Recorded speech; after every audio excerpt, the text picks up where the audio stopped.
ാണ് ചെയ്യാൻ പോണതെന്ന് എല്ലാ സർക്കാരുകളും ചിന്തിക്കണം. ഈ നാട് നേരിടാൻ പോകുന്ന ഏറ്റവും വലിയ ലോ ആൻഡ് ഓർഡർ പ്രശ്നം നാളെ ലഹരിയായിരിക്കും.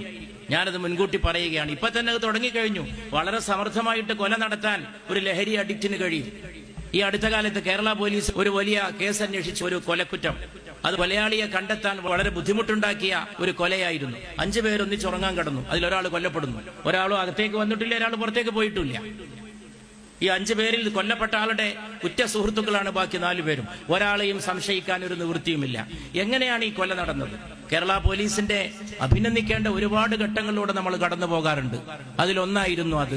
അവസാനം പോലീസ് ചെന്നെത്തിച്ചേർന്ന നിഗമനം, ആ കൂട്ടത്തിൽപ്പെട്ട ഒരു ഡ്രഗ് അഡിക്റ്റ് ആരും അറിയാതെ ഉറങ്ങിക്കിടക്കുമ്പോൾ കൂടെ കിടന്നവനെ കൊന്നു എന്നുള്ളതാണ്.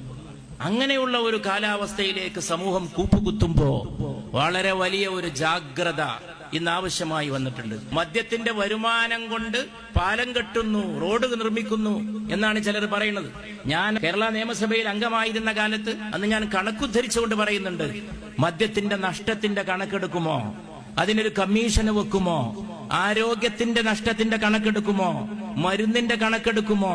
അമ്മയുടെ കണ്ണീരിന്റെ വിലയുടെ കണക്കെടുക്കുമോ? ഭാര്യ കൊണ്ട ചവിട്ടിന്റെ കണക്കെടുക്കുമോ? സ്കൂളിൽ പോകുന്ന കുട്ടി മടങ്ങുമ്പോൾ ഒരു കയറ് വാങ്ങണം, എന്നിട്ട് ആത്മഹത്യ ചെയ്യണം. ഒരു കാരണവുമില്ല, രാവിലെ സ്കൂളിൽ പോയതാണ്. സമൂഹത്തിൽ വലിയ തോതിലുള്ള കാരുണ്യ ശോഷണം സംഭവിച്ചുകൊണ്ടിരിക്കുകയാണ്. കഴിഞ്ഞ ദിവസം കേരളത്തിൽ ഒരു കുട്ടി മരിച്ചത് ഒരു കുറ്റിക്കാട്ടിലേക്ക് ഓടിയിട്ടാണ്. കുറ്റിക്കാട്ടിലേക്ക് കുട്ടി ഓടിയത് പേടിച്ചത് അച്ഛനെയാണ്. കുറ്റിക്കാട്ടിൽ വെച്ച് കുട്ടി മരിച്ചത് പാമ്പ് കടിച്ചിട്ടാണ്. അച്ഛനെ പേടിച്ച് കുറ്റിക്കാട്ടിലേക്ക് ഓടിയ കുഞ്ഞിനെ പാമ്പ് കടിച്ച് കുഞ്ഞ് മരിച്ചു. മദ്യപിച്ചു വരുന്ന അച്ഛൻ രാത്രി വീട്ടിൽ കാട്ടിക്കൂട്ടുന്ന ക്രൂരതകളും കടുങ്കൈകളും കണ്ട് മടുത്ത ഒരു പിഞ്ചു ജന്മം, ഒരു പിഞ്ചു ജീവിതം താങ്ങാൻ കഴിയാതെ കുട്ടി കുറ്റിക്കാട്ടിലേക്ക് ഓടി. ഓണത്തിന്റെ മാവേലിപ്പാട്ടിലെ വളരെ പ്രധാനപ്പെട്ട ഒരു വരി മലയാളി മറന്നു കളഞ്ഞൊരു വരിയുണ്ട്. മാവേലി നാടുവാണിയിടും കാലം മാനുഷരെല്ലാരും ഒന്നുപോലെ. കുറച്ചങ്ങോട്ട് മുന്നോട്ട് പാടിപ്പോയാൽ അതിൽ 2 വരിയുണ്ട്, ആരും ശ്രദ്ധിക്കാത്ത 2 വരി. ആധികൾ വ്യാധികളൊന്നുമില്ല, ബാലമരണങ്ങൾ കേൾപ്പാനില്ല. കുഞ്ഞുങ്ങൾ മരിച്ചിരുന്നില്ല മാവേലി നാട് ഭരിച്ചിരുന്ന കാലത്ത്.